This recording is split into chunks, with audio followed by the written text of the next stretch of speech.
السلام علیکم دوستو، کیسے ہو؟ امید کرتا ہوں آپ سب خیریت سے ہوں گے۔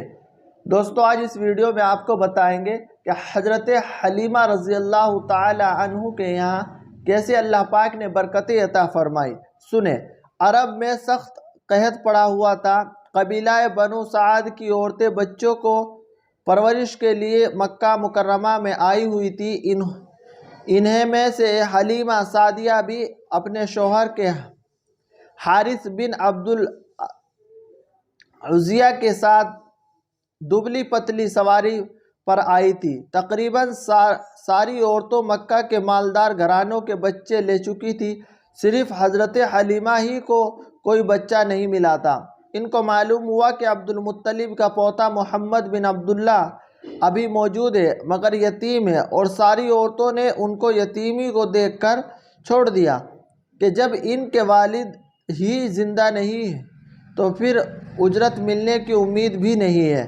حضرت حلیمہ حیران تھی، خالی ہاتھ واپس ہونے کی ہمت نہیں تھی، اور ادھر ان کی یتیمی کا خیال تھا۔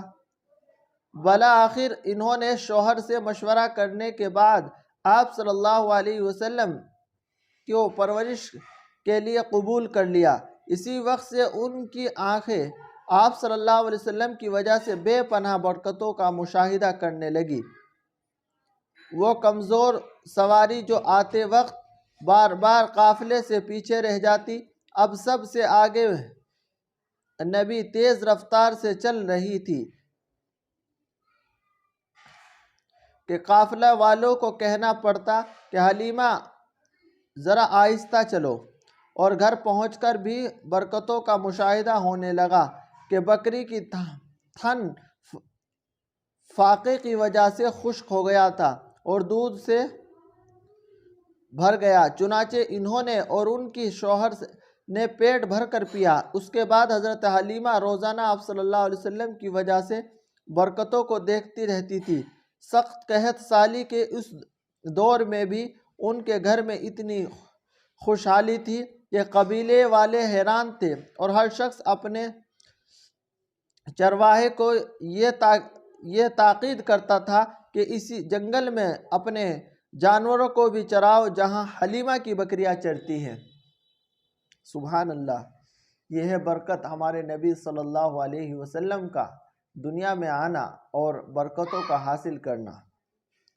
حضرت علی رضی اللہ عنہ کے درد کا اچھا ہونا۔ حضرت علی رضی اللہ عنہ کہتے ہیں، ایک مرتبہ مجھے سخت درد لاحق ہوا کہ میں موت کو یاد کرنے لگا۔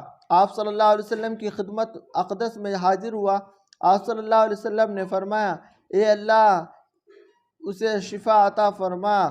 حضرت علی رضی اللہ عنہ کہتے ہیں کہ میں اسی وقت اچھا ہو گیا، پھر آج تک وہ درد مجھے نہیں ہوا۔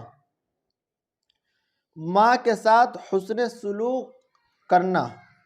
ایک آدمی نے رسول اللہ صلی اللہ علیہ وسلم کی خدمت میں آ کر عرض کیا، اے اللہ کے رسول صلی اللہ علیہ وسلم، میرے حسن سلوک کا زیادہ حق دار کون ہے؟ فرمایا تیری ماں۔ پھر عرض کیا کہ اس کے بعد کون ہے؟ فرمایا تیری ماں۔ پھر عرض کیا کہ اس کے بعد کون ہے؟ فرمایا تیری ماں۔ پھر عرض کیا اس کے بعد کون ہے؟ فرمایا تیرے باپ۔ قبر میں نور کی دعا۔ جو شخص یہ چاہے کہ اس کی قبر میں نور ہو تو یہ دعا پڑھے، اللہم اجعل نورہ فی قبری۔ ترجمہ، اے اللہ میری قبر میں نور پیدا فرما۔ خالہ کی خدمت کرنا۔ رسول اللہ صلی اللہ علیہ وسلم کے پاس ایک آدمی آ کر کہنے لگا، یا رسول اللہ مجھ سے بہت بڑا گناہ ہو گیا، توبہ کا کوئی راستہ ہے؟ تو رسول اللہ صلی اللہ علیہ وسلم نے فرمایا، کیا تمہارے والدہ زندہ ہے؟ تو اس نے کہا نہیں۔ رسول اللہ صلی اللہ علیہ وسلم نے فرمایا، کیا تمہاری کوئی خالہ ہے؟ اس نے کہا ہاں۔